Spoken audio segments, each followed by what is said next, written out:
olá, como vocês estão? Eu sou professora Ângela Carvalho de Língua Portuguesa e nós estamos aqui na nossa aula sobre contos maravilhosos, narrativas maravilhosas. Né? E hoje nós vamos falar sobre os elementos dessa narrativa. Continuem comigo, vamos lá? Bom, vamos iniciar nossa aula retomando o desafio da aula anterior. Eu pedi que vocês recontassem, fizessem uma nova versão de uma dessas histórias que eu coloquei aqui para vocês. Chapeuzinho Vermelho, Branca de Neve, Pequena Sereia ou Pequeno Polegar. E eu trouxe então para vocês, para responder esse desafio, o texto Chapeuzinho Amarelo de Chico Buarque. Chico Buarque fez a sua própria versão do conto Chapeuzinho Vermelho. Vamos ver qual foi o resultado. Observem na tela. Era Chapeuzinho Amarelo, amarelada de medo. Tinha medo de tudo aquela Chapeuzinho. Já não ria, em festa não aparecia. Não subia escada, nem descia. Não estava resfriada, mas tossia. Ouvia conto de fada e estremecia. Não brincava mais de nada, nem de amarelinha. Tinha medo de trovão. Minhoca para ela era cobra. E nunca apanhava sol, porque tinha medo da sombra. Não ia para fora para não se sujar. Não tomava sopa para não ensopar. Não tomava banho para não descolar. Não falava nada para não engasgar. Não ficava em pé com medo de cair. Então vivia parada, deitada, mas sem dormir, com medo de pesadelo. Era Chapeuzinho Amarelo. E de todos os medos que tinha, o medo mais que medonho era o medo do tal do lobo. Um lobo que nunca se via, que morava lá para longe, do outro lado da montanha, num buraco da Alemanha, cheio de teia de aranha, numa terra tão estranha que vai ver que o tal do lobo nem existia. Mesmo assim, a Chapeuzinho tinha cada vez mais medo do medo de um dia encontrar um lobo. Um lobo que não existia. E a Chapeuzinho Amarelo, de tanto pensar no lobo, de tanto sonhar com o lobo, de tanto esperar o lobo, um dia topou com ele, que era assim: carão de lobo, olhão de lobo, jeitão de lobo e principalmente um bocão tão grande que era capaz de comer 2 avós, um caçador, rei, princesa, 7 panelas de arroz e um chapéu de sobremesa. Mas o engraçado é que assim que encontrou o lobo, a Chapeuzinho Amarelo foi perdendo aquele medo. O medo que tinha do lobo. Foi ficando só com um pouco de medo daquele lobo. Depois acabou o medo e ela ficou só com o lobo. O lobo ficou chateado de ver aquela menina olhando para a cara dele, só que sem o medo dele. Ficou mesmo envergonhado, triste, murcho e branco azedo, porque um lobo, tirado do medo, é um arremedo de lobo. Chapeuzinho Amarelo de Chico Buarque de Holanda. Esse texto é muito maior, tá, gente? Trouxe apenas um trechinho para que vocês vejam o quanto é interessante fazer novas versões, né, de contos que já são aí conhecidos há muitos e muitos anos. Seguindo, vamos entender os elementos presentes dentro da narrativa. Não é qualquer narrativa tem esses elementos. Nós vamos perceber esses elementos sendo utilizados dentro das histórias, né, tanto dos contos maravilhosos quanto dos contos de fada. O primeiro elemento é o narrador, tão importante, aquele que conta a história. Quais são os tipos de narrador existentes aí? Vamos ver?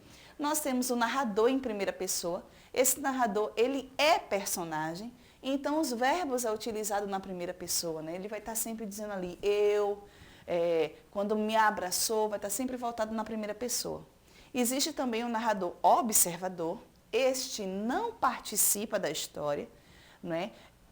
O texto é escrito em terceira pessoa, só que ele não sabe, ele só sabe o que acontece na história, ele não sabe pensamentos, nem sabe o desejo interno, interior dos personagens. Ele não consegue prever futuro nem nada disso.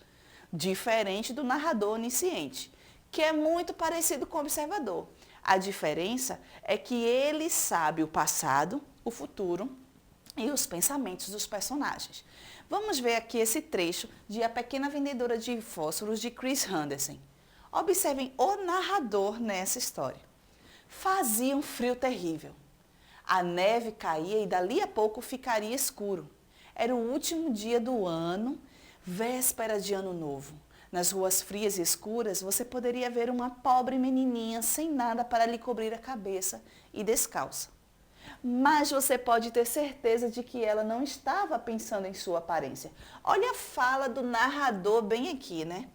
Em cada janela, luzes reluziam e um delicioso cheiro de ganso assado se espelhava pelas ruas. Veja bem, era véspera de ano novo. Era nisso que ela pensava. Então você tem um narrador aí. Além de conversar com o leitor, ele vai dizer claramente o que aquela personagem estava pensando, desejando, sentindo. É um narrador onisciente. O narrador dessa história de Chris Anderson, a pequena vendedora de fósforo, é um narrador onisciente. Vamos seguindo. Bom, nós temos um segundo elemento da narrativa que são os personagens. São extremamente importantes, pois eles vão desenvolver com suas ações toda a narrativa, todo o enredo. Então vamos ver aí, entender um pouquinho sobre esses personagens. Esse elemento executa e sofre ações durante toda a narrativa.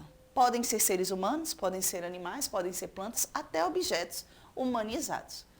E a construção de cada personagem vai depender da descrição e da ênfase que o narrador faz. Aquele que conta a história vai valorizar mais um personagem do que ao outro. Vai depender muito da descrição, da ênfase que ele dá a cada personagem.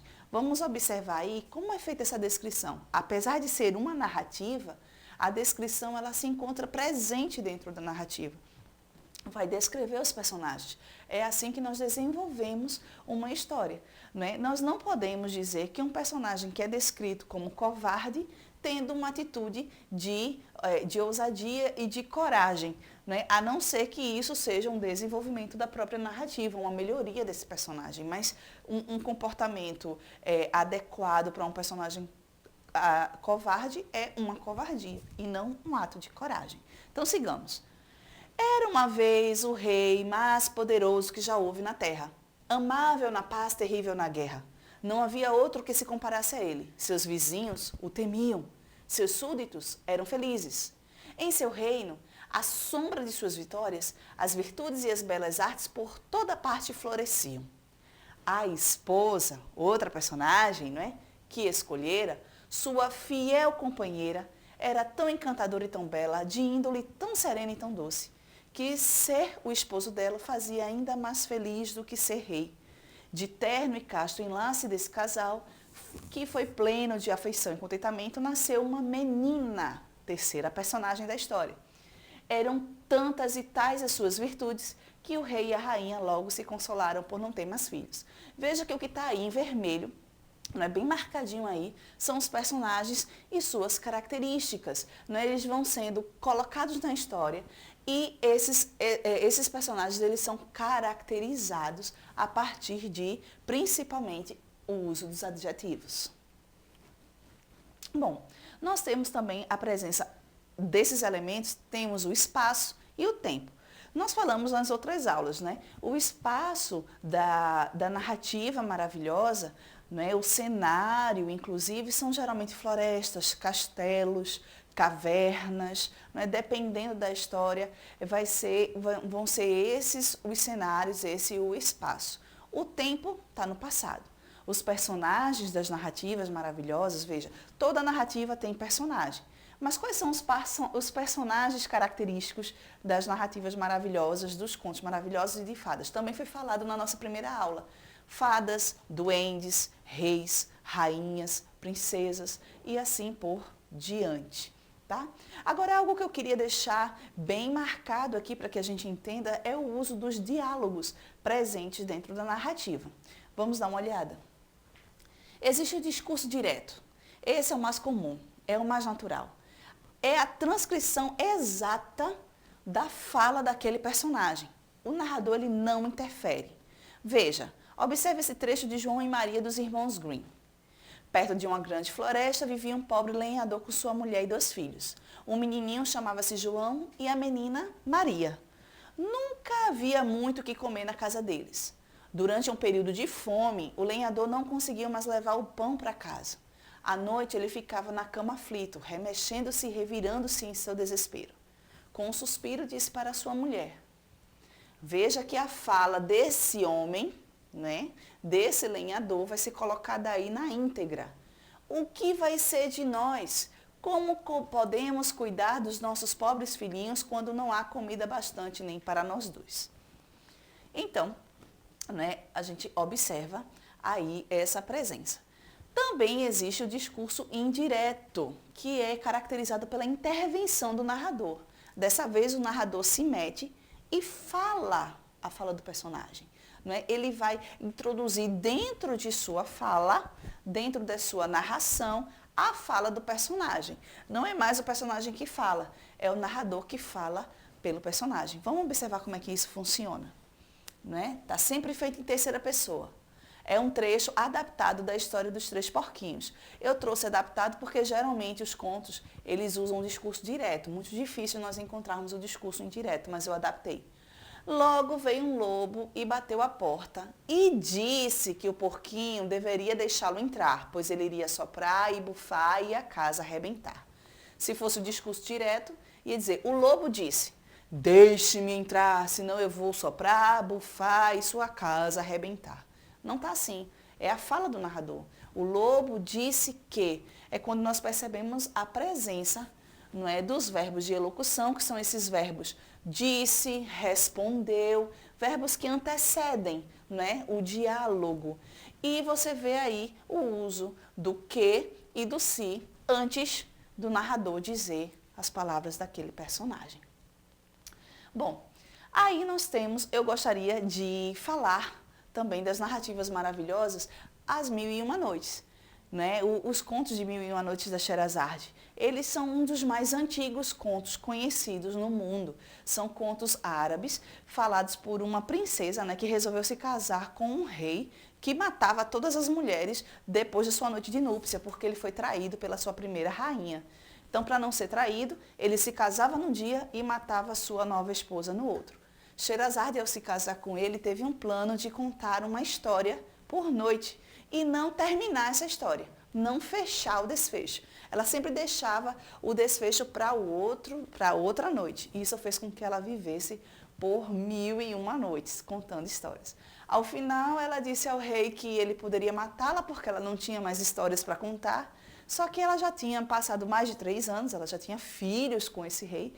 E o rei termina a narrativa dizendo o quanto a amava e que não estava mais com ela por conta das histórias.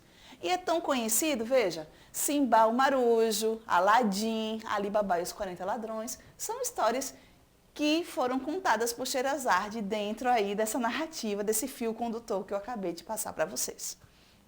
Chegou a hora do nosso desafio, né?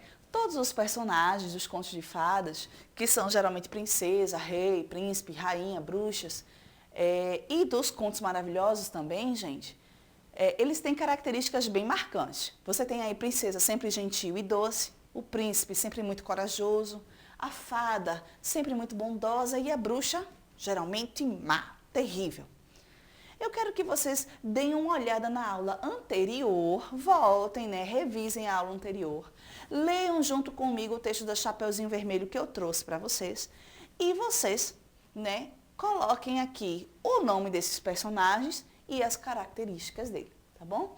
E assim nós nos vemos na nossa próxima e última aula, não é, sobre esse gênero tão legal que são as narrativas maravilhosas. Fiquem com Deus, até a próxima aula.